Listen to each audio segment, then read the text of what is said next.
And we are off. Back The again. boys are back after a thrilling and exciting Baku weekend. We're looking at probably the busiest time of the year here. I don't know. I haven't looked forward, but we got 3 races, 3 weeks. We got a triple header coming up. We got France this weekend. Then we're going back to back at the Red Bull Ring. This is the most critical time of the year. It just has to be. So much is going to come from the next 3 weeks here. It's going to be super exciting. I hope we get as much chaos as we've got in these past few races. We've been really, really lucky here. Things may begin to settle down. These tracks don't necessarily always play out for the most drama. But let's freaking get into Baku. So, sadness again for Max. Gutted for the guy. It looks like he's not going to have any competition. He's going to win this race handedly. No one's really near him. The first Red Bull 1-2 in maybe since Daniel. He's cruising along. He hits the pit straights with what? Was it 2 laps left or 3 laps? To go. It's the second to last lap. Hits the pit straights. Boom. There goes his tire. There goes his day. 0 points. Just a tough one overall for Max. Just another heartbreak this season. He's had a few really tough ones to swallow.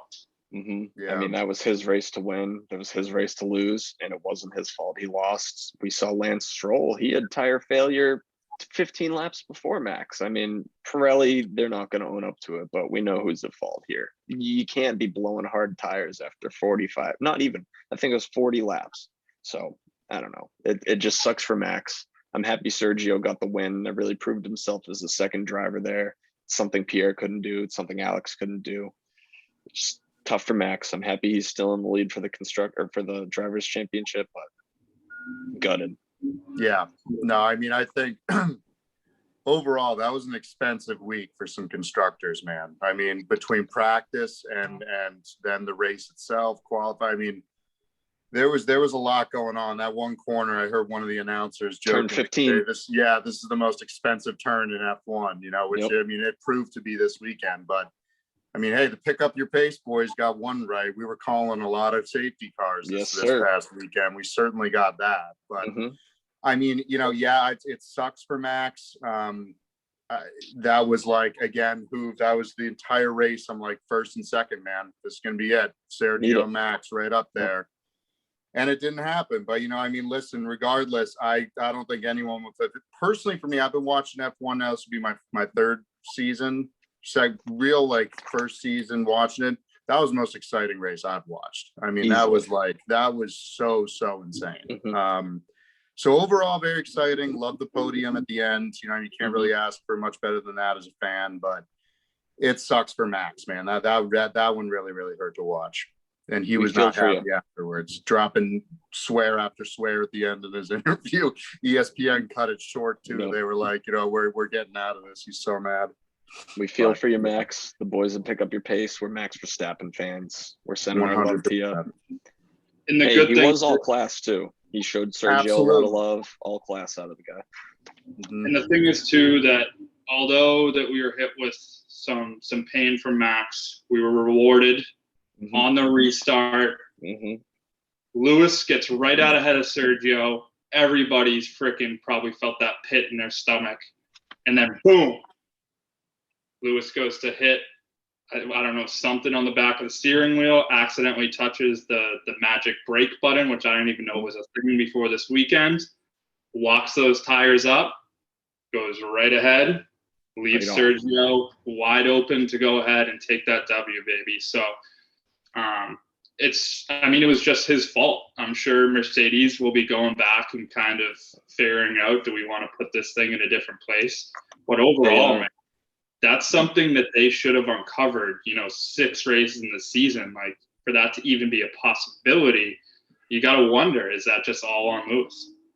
I mean, I think it's driver error. It's heat of the moment. 100%. He was making a hard move there, and I don't think it was the wrong move to make. He almost took the lead, but I mean, you got to keep your composure. Those are those little errors that Lewis says Max can't make if he wants to win the championship. Lewis, you had that race in the bag right there. You had the speed on Sergio. You had the first corner. You're bringing it home. But they did. I watched the press conference earlier. They put a cover over the magic brake button, so they cannot be touching that on accident anymore. That's funny. I was seeing some jokes on social media that like, oh, I don't even think Bottas knew that button was there. But like, yeah, I mean, what interestingly enough, man, if I just kept watching the replay of that over and over again. And it seemed to me like Lewis was actually going to have a pretty tricky turn there, regardless, with the way that he set up going inside.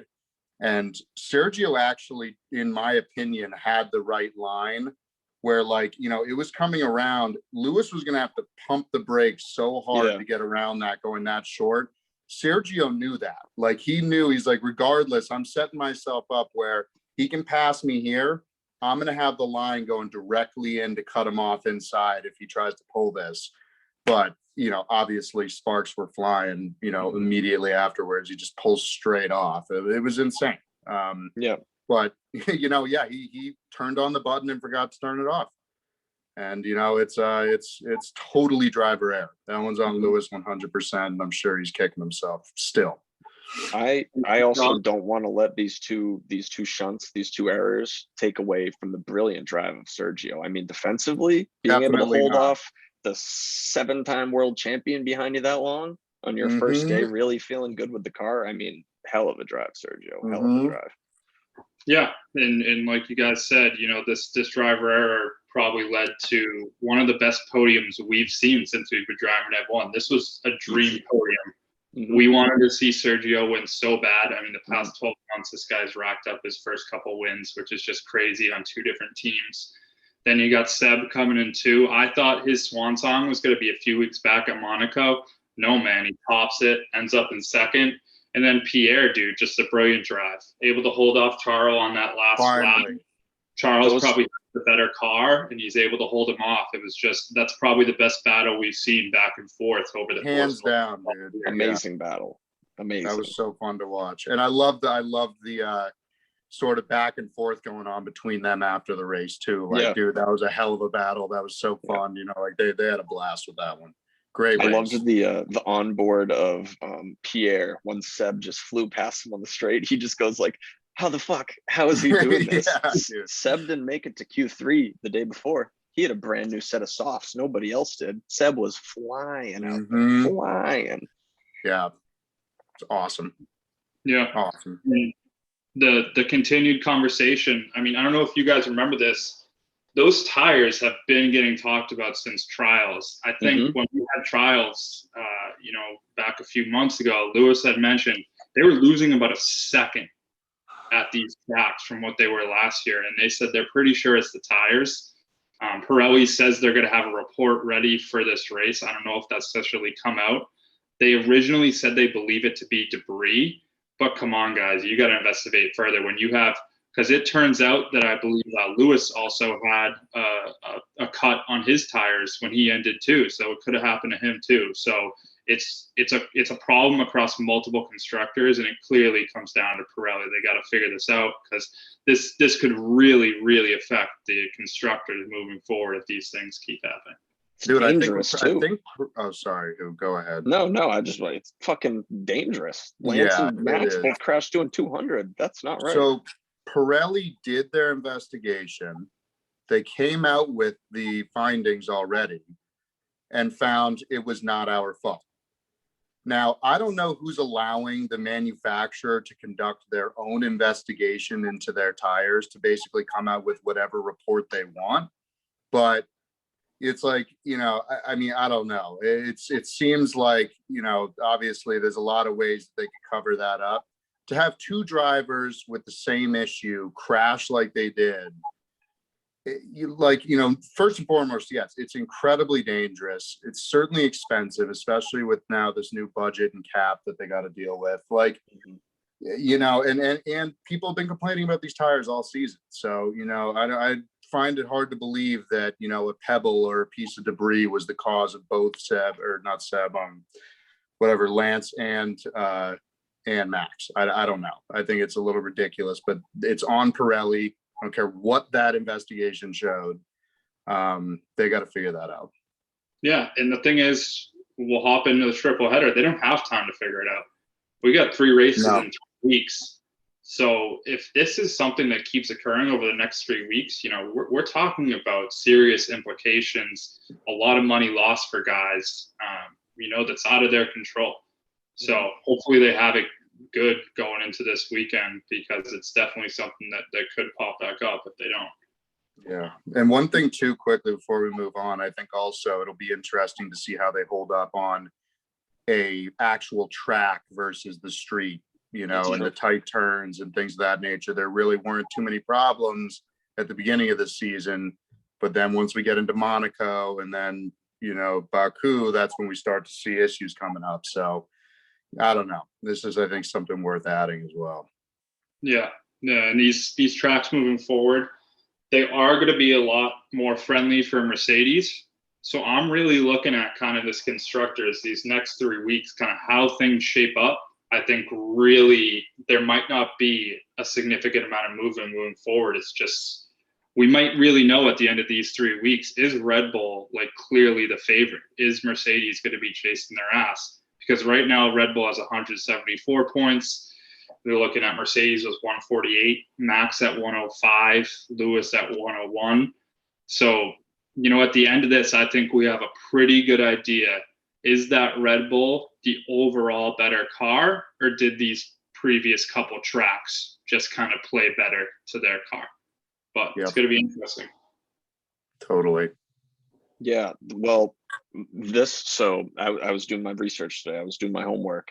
Honda is sending new power units to both Red Bull and AlphaTauri, brand new units. They're the same engine, but they supposedly have a little more power because they know Mercedes is going to bring the fight right back on these regular circuits. And Honda's prepared to bring that back. So I want to see some competitive racing. And honestly, I want to see Pierre back up there. I think he is going to keep killing it if he's driving in a car he's comfortable with. Yeah. But I mean, the threat of Mercedes is still crazy. Yeah.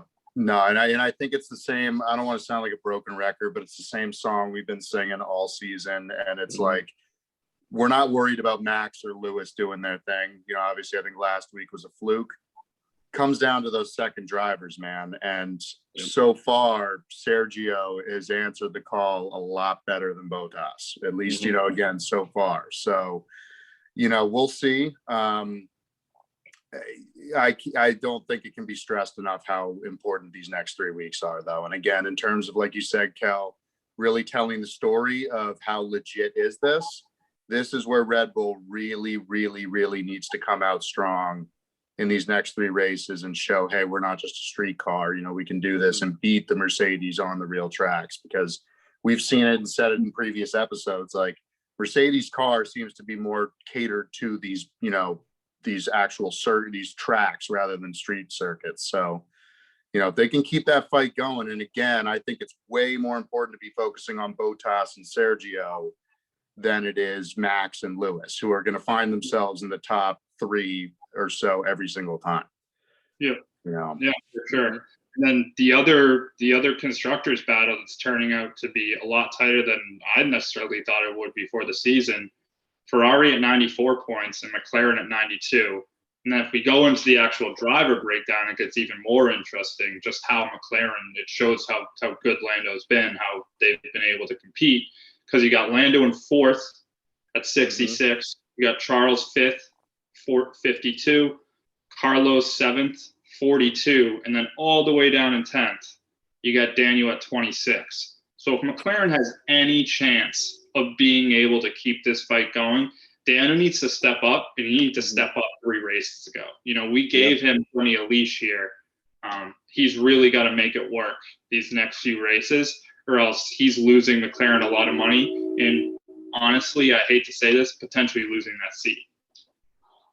Absolutely. I think it's not only is he in danger of losing the seat, but I mean, it's like, this is, I mean, what at least I've learned from watching F1 at this point is, how incredibly important it is that both drivers are firing on all cylinders. If you have a car with the name McLaren, Ferrari, Mercedes, or Red Bull on it, that's a vehicle that can get you to wherever you like. It has the potential to be on the podium every week. I don't care who's driving well and who's not. If you have someone like Lando performing the way that he is, and then Daniel he is just not showing up at all. And meanwhile, you have Carlos Sainz, I'd say the equivalent to Daniel, doing what he's doing for Ferrari. This is going to be over very, very quickly. And we might start seeing it could even be an Alpine or something starting to sneak up there by the end of the year or something, or even AlphaTauri if Pierre keeps this up. And Yuki sure as hell did pretty well last week as well. So, it's going to be hard not to put the majority of the blame on Daniel at the end of this year if he keeps this up and McLaren ends up finding themselves in the 4th spot. I think it's at this point, it's now or never. Like you said, 3 races ago was the time to start stepping it up. Now he needs to do it or it's over. Yeah. Yeah. And there's a lot of season left. But if you look at it, the battle for 1 is great. The battle for 3rd is great. And then the battle for 5th is also great. You have AlphaTauri and Aston Martin. Mm-hmm. You got Pierre, 31 points, Seb, 28 points, Lance, 9, Yuki, 8. So they're neck and neck too. I think the biggest thing that kind of determines this isn't necessarily those secondary drivers. I don't think we get a bunch out of them. If they step up, maybe they can provide a point or two with some 8th, 9th place finishes. But can Seb continue to kind of be up there with Pierre? Because that's definitely been a surprise. We know the type of driver Pierre is. He's definitely even outperforming our expectations this season. But Seb's been an absolute shock. So can he kind of keep this up? Obviously we can't expect podiums of him, but can we kind of see him stick around that 6, 7 spot every week? Yeah, I'm going to play devil's advocate. I know not everybody's a big Seb fan. Drive to Survive kind of paints him in the dirty picture, but I respect what Seb's done in the past. I like his personality. I think he's a great guy. So I want to see him keep doing it. I want to see him in a comfortable car again. I mean, he did really well in 2019 with a fast Ferrari, and then things at Ferrari didn't start working out too well. So I think if he's in a capable car, that Aston Martin didn't look too bad. I mean, Lance was doing pretty good in Baku before the crash too. I don't know. I hope he keeps it up. I hope he keeps it consistent. If we could keep getting 5th, 6th place out of Seb, it's a win in my book. Yeah, no, I agree with that. I mean, listen, like Racing Point was not half bad last year, man, and I know that they've gone through a lot of changes in the last couple of years and a lot of adjustments and things like that. I don't really see any reason why we should have been expecting ultimate performance in the first few races out of that team, out of Aston Martin. But they're certainly figuring it out. And, honestly, again, Lance is doing pretty well also, at least going into last week, before that crash, he was riding in I thought 2nd at one point or something, or 4th or something. But yeah, he was up there. Yeah. But, regardless, I'm so beyond stoked for Seb. I am definitely in the camp of haters, I think, for Seb, probably more so than liking him, just because I'm someone that really likes to see these new guys coming in and I want to see him. So it's I don't want to say it's quite as bad as how I feel about Alonso, but I'm starting to just get this old, let's give it up at the end of the season. But yeah, nothing makes me happier than seeing him in that 2nd spot last week. And I mean, that was just so awesome. So if he can keep that up and keep making my races entertaining to watch for me every Sunday, I'm all about it. Mm-hmm. Yeah. And then we got some big news about seats next year.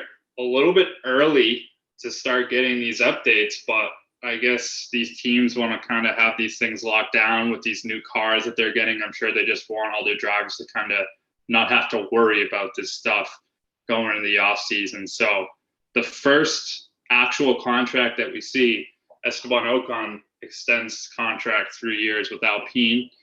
To me, I wouldn't necessarily call it a non-story. It's just more of he's a good driver. He's exceeded his expectations a little bit this year. I don't necessarily think Esteban Ocon, we're going to have him in the next 3 years in the conversation for Drivers' Championship or anything. But he'll put a great kind of middle of the road, maybe above average kind of performance on the next 3 seasons. I don't ever expect him to be at the bottom. I don't expect him to be at the top. He's just, a very solid driver.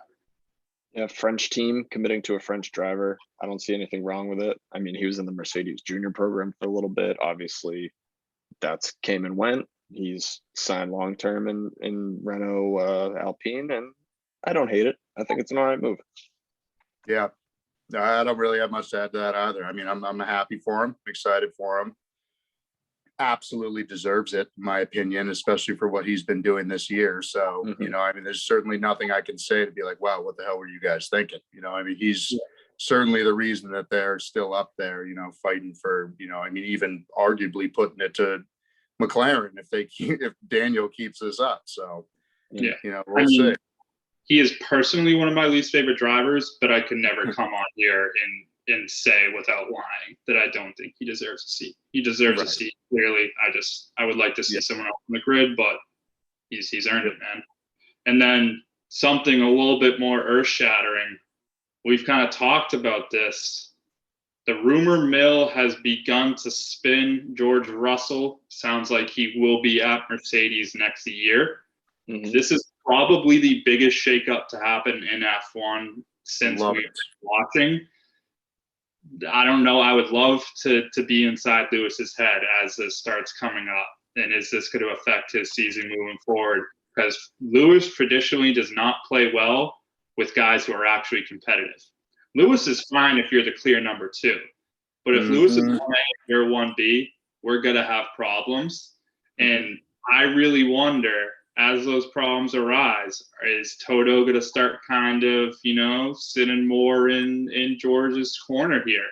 You know, that's his new horse. You know, he's got this old horse who's still great at the top of his game, but might be time to go out to pasture soon for Lewis. It's scary, and you know, it's a little too soon, because not too long ago, 2016, we had the Silver War, and Nico Rosberg won the title that year. Lewis lost, and he was salty as fuck. So I'm a little nervous for Lewis, and honestly, I'm a little nervous for Toto, because he's cooking with gas right now. Because we saw how hard George was going at Valtteri. What's going to stop him from going at Lewis that hard? And when he's been in that shitty car for 2 years, he might not listen to team orders. If he's told to back off, he's going to fucking go for a win. So yeah. No, I mean, I've been thinking for quite some time, especially after Bahrain last year when George got in the seat. He's one of the top drivers in this circuit, man. Like, I know he's in the shittiest car, being one of the best drivers. Like, I mean, seriously, a top 6, 7 driver in this circuit, if you were to put him in the right car. And so, as we've been saying, I know this has been echoed before, man, Lewis needs a Cal Naughton to his Ricky Bobby, and he does not like to share that spot at all. No. You know, it's like, I keep thinking about it, he's like, well, then how am I supposed to win? If you win, then how am I supposed to win? Like, that's literally how Lewis, I think, is going to play this. He's not playing nice, and that's why he's, you know, won it 7 years in a row. But I'm curious. I definitely think, though, to your guys' points, I'm watching Toto, believe it or not, more than anyone with this, because I think it's going to be very stressful having two drivers of that caliber in a very expensive vehicle, you know, going at it. And George is not like to hold back. So it'll be exciting for the fans, though. I hope it happens. I'm ready for it. Yeah, I think Carlos had said a few weeks back he thinks there's about 6 or 7 guys on the grid that could win a drivers' championship. George is up there, man. So as soon as he gets in that seat, it's on. So I'm excited, man. This has been a really exciting year. I think the next few years are going to be even more exciting. So only good things. Let's get into predictions for this race weekend. Hoof. We got one last week, baby. We hit him with the long shot. It was Sergio's time. I think, Chip, you said Max, which was probably the right pick. I had Max 1, Sergio 2. He did. And two laps to go, that went away. But again, I said both Red Bulls are getting up there, and I mean, dude, that was just, I don't think you're wrong. I can't express how excited I was watching that podium. So it's all right. Yeah. So this week, let's try and go back to Baku, and Chip, maybe get a little redemption for you. What do you guys think? Who's coming out on top? Chip. I'm gonna keep going with him, dude. Max is, especially being as pissed off as he is, man. Max is coming back, guns a-blazing here. A little bit riskier though. We're not on the streets, you know. So like, I definitely think it's either going to be Lewis or Max. I hate to say that, but I'm going with Max if he's able to hold him off. If it's not Max though, I'm definitely seeing Lewis coming back, guns blazing this week. But Max. I'm going bold here after the George Russell news. After the past few weekends, I'm saying Valtteri's showing up with his for who it concerns, fuck you attitude. And I think he's gonna win. I think he's gonna look FP1, FP2, FP3, Q1. He's gonna be winning all weekend. You gotta sprinkle that because if you don't, you'll shoot your foot. That's a good one. Yeah. I'm going to have the lame pick, but let me preface this with saying I think over the next 3 weeks, we only have 2 race winners between those 3 racers. I think it's either Max or Lewis every week. I agree. I think this is the one that Lewis gets, and then it's really hard for me to figure out if they'll split the Red Bull ring or if Max will take both home. But I do think Lewis comes out firing this week, takes the podium, takes pole. And then, you know, these next 2 weeks will be a lot harder to call, but I'm going with Lewis this week. And then what do we think the podium's going to be this week? I think we all know what 1, 2 are. They're probably interchangeable. Who do we think is going to sneak in there at third? I think Lando's back again. I think he's going to keep showing up. I think he might have like maybe 4 or 5 podiums by the end of the year, maybe even a second place. But yeah, I think he's back. Yeah, no, I'm definitely, as you know, like I just said, I'm definitely 1, 2 Max Lewis. The only reason I hesitate to say that is because in order for that to happen, at least for Lewis to give that up, the first spot, I feel like he has to drive. If he's in the second spot, he has to drive so aggressively, he opens himself up to potentially just blowing it and ending up like either with a DNF or like, you know, I mean, it's happened a couple times now, so maybe that could be another scenario where that happens, but 1, 2 Lewis or Max and Lewis, and then I'm gonna go bold. I love third place last week, home race. I want to see Pierre do it again, man. Somehow sneaking up there and doing that again. That's my ultimate bold pick. But Pierre's my favorite, so I just got to keep riding with him. I'd love to see it. Yeah. I think what we're gonna get this week is an aggressive Valtteri, like who said, and I think that could lead to a little bit of wreckage in that typical 3 exactly spot. So I'm not gonna go safe here.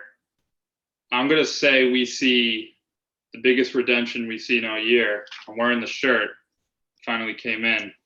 I'm gonna say Danny gets a couple lucky bounces and just kind of sneaks in there somehow. This is his comeback weekend. I think a lot of things have to happen for this. I'm sure it's going to be like plus 3,000 on the sports book. But I'm going to go ahead and do throw a little sprinkle on it. Why not? This is my long shot for the week. I don't hate it at all. I'm with it. And then this is a good one.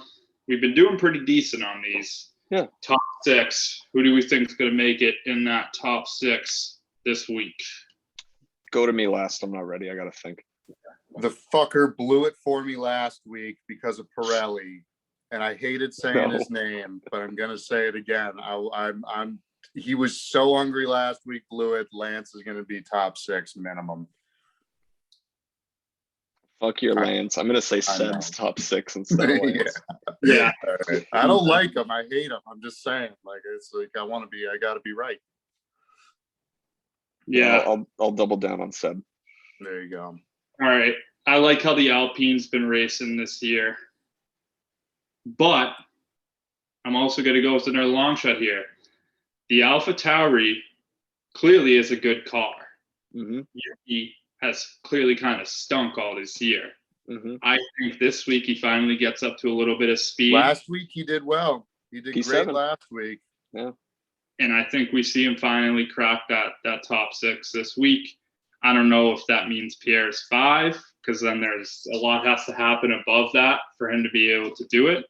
But like I said, I think we're going to get a little bit of wreckage along the midfield just because these guys kind of realize how tight they are in the Drivers' Championship. So I think we'll get a little bit of aggressive driving towards the end, might lead to some things. And then hopefully that makes way for Danny, top 3, Yuki, top 6. If I place $15 on both those things happening, I will quit this podcast and go move away because that'll be quite the weekend for me. Hell yeah. But I'm excited, guys. This is the beginning of a crazy 3 weeks.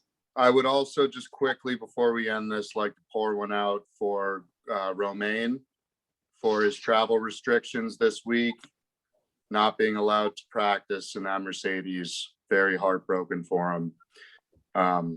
He'll get in there, but that was a sad one. I didn't like seeing that news. Agreed. He'll get in there.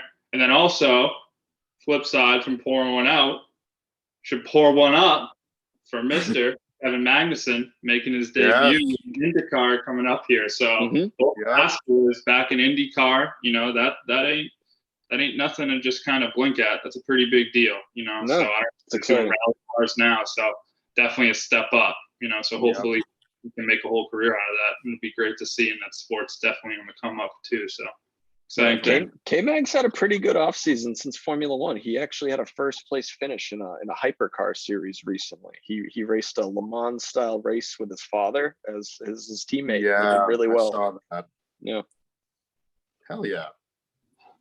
Yeah, good things. Well, France, 3 weeks.